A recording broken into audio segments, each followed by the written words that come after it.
Today's message comes from Dr. Jamal Bryant, senior pastor of the Empowerment Temple Church in Baltimore, Maryland. We just heard the story of two men brought together by history and forgiveness. Jamal will be talking about reconciliation. Jamal, let's do it, buddy. You're up. You're 90 seconds to host. Let's go, Jay.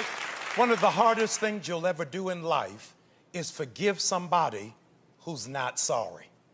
There's a story that's told of a woman who integrated the South.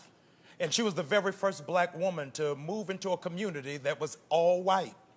And she had a neighbor who was absolutely disgusted that a black woman moved into the community. So every day she would throw feces into her yard. This happened for months, and the months turned into years, and soon this older white woman had a heart attack.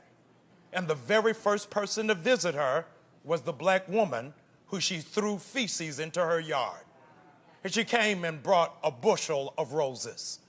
And the white lady began to cry and said, "Thank you for bringing these roses. I don't know whether you know it or not. I'm the one who kept throwing feces into your yard."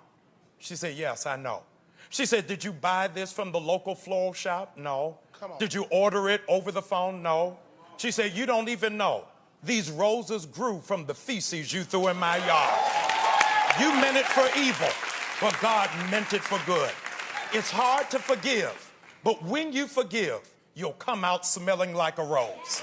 People will do all kinds of nasty things to you, but remember the example of Jesus. When he died, he gave the original FU. Father, forgive them. Forgive those who are nasty to you. That's how you smell better than your experience. We're the preachers.